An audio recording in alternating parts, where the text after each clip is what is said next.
On May 1st, 1868, Laramie City, Wyoming formed its first official government. But a couple weeks later, everybody walked out. It was pretty clear that the gamblers and saloon owners were the real people who ran the town. As soon as the first elected government collapsed, a man named Asa Ace Moore declared himself mayor and appointed a man named O.S. Dugan as town marshal. Dugan in turn hired a series of men as his deputies: Con Weger, Edward Big Ed Bernard, and Heartless Ed Franklin. Together, these men were known as the Five Bosses. To round out the slate, Ace appointed a man named Long Steve Young as Justice of the Peace. Ace was the proprietor of two saloons, the Diana and the Belle of the West. The latter was his operations base of criminal activity. The Five Bosses used their authority to recover money from those who had won at their gambling tables. They would grab anybody who appeared to have any wealth or any kind of valuables and take them into the back rooms. Inside, they would conduct a mock trial, pick their victim clean, and, if he seemed not to pose a threat, turn him loose. However, if the Five Bosses sensed trouble, they would murder the man. The bodies of their victims would then be buried in unmarked graves on the prairie, or discreetly dumped in a boxcar to be found at some far distant location. In August 1868, Dugan shot and killed the son of a prominent citizen, and he was nearly lynched by a mob that was led by the murdered boy's father. Dugan fled, and he was never seen in Laramie again. From there, things quickly unraveled for Ace's gang. In late September, the good citizens of Laramie began organizing a vigilance committee. They were determined to rid the town of the lawless element, and they held a people's court with the defendants in absentia. They then planned an organized strike for October 18th, where they would arrest the convicted parties. The committee had compiled a list of nearly 50 undesirable people that they wanted to run out of town. Among the 50, 4 men in Ace's gang were marked for death, as were 2 other criminals. At 8 p.m. on October 18th, 500 men gathered on the far side of the tracks, behind the railroad repair shops. From there, groups of men deployed to prearranged locations. At the sound of a gunshot, they were to move in and capture their assigned men from the list.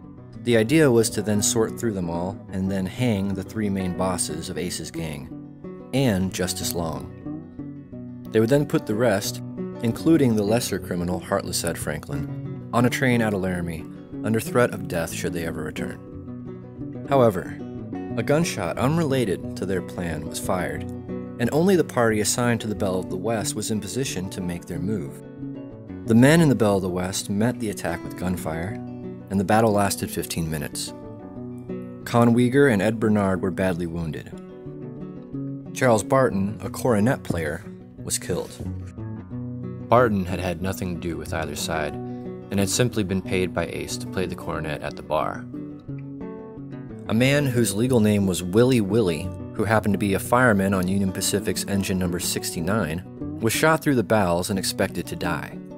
Many others among the criminals were wounded, and some may have died later on the train or thereafter. However, in the end, Ace avoided capture. Weger and Bernard were taken to an unfinished shed behind the Frontier Hotel, and preparations were made to hang them. At this point, Ace showed up, and he ordered the vigilantes to release Weger and Bernard. Unsurprisingly, instead, one of the lynchers put his shotgun into Ace's belly and said, "Your name's on the list of 6. The 3 men had their hands tied behind them, and nooses were placed around their necks. They were hoisted up, but before they could strangle to death, their bodies were riddled with bullets. Justice of the Peace, Long Steve Young, was captured at Lawson's Ranch, 9 miles from Laramie. He was brought in town and told of the hangings. However, the committee seemed satisfied that they had done enough hanging to make their position clear, so they ordered Young to leave the city by 7:30 a.m. Young was ordered not to return under threat of death, but instead of leaving, Young went to the scene of the hangings. When he saw the body still suspended, he declared, "No strangling sons of bitches can drive me out of town." When he challenged anyone to take him on, several committee members stepped forward, and they warned him to leave or they would shoot his brains out on the spot. Young declared that he would leave, but promised to return with his friends. Young, however, still did not leave town as ordered. Young was followed around town until 10 a.m., and once again he was told to leave within the hour. But again he defied the order and challenged anyone in the committee. The vigilantes had had enough, and they seized Young and dragged him to the main railroad crossing at the foot of B Street near the depot. They selected a telegraph pole, tied his hands behind his back, put a noose over his head, and pushed him up a ladder. When lynching was imminent, Young begged for a chance to leave town, but his pleas were ignored. In the presence of hundreds of spectators, without ceremony or delay, the vigilantes pulled the rope taut, tied off the loose end, and jerked the ladder out from under Young's feet. One of the vigilantes thought that Young was taking too long to die, and pulled down on his legs, which snapped the rope. Young's body fell, and while he lay senseless on the ground, another man who he had swindled rushed forward and began kicking and stomping his head. The vigilantes pulled the angry man away, tied a new noose, and pulled Young's limp body up once more. It took but a short while for Young to strangle to death. The committee secured a wagon and went to the shed to collect the bodies of Moore, Bernard, and Uyghur. When Young was declared dead, they cut down his body. The remains of the four men were driven to a place 3/4 of a mile from the city and buried in a single wide, deep grave. En route, the women of the dead men tried several times to pull their men off the wagon, but the vigilantes would not allow it, nor would they allow any kind of marker to be placed over the grave.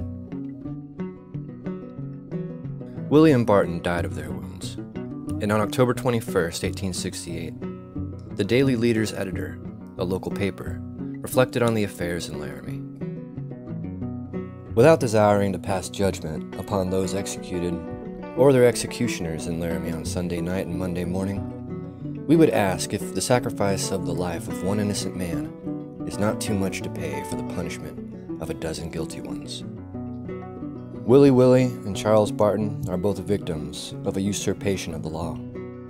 One, Willie, might have been engaged on the side of the vigilantes, and it may be said, took his chances for what he supposed to be a public benefit or necessity.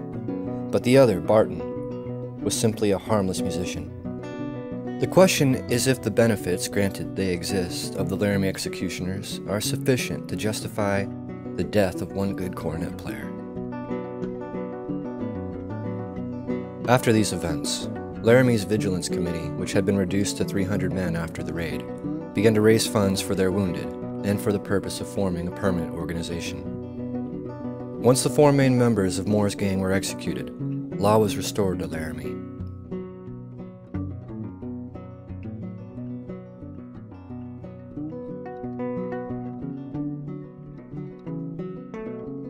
Alright, well that was a little different, huh? I really enjoyed making this, so, I don't know. I hope you liked it too. I'll talk to you all later. And I hope you're all alright.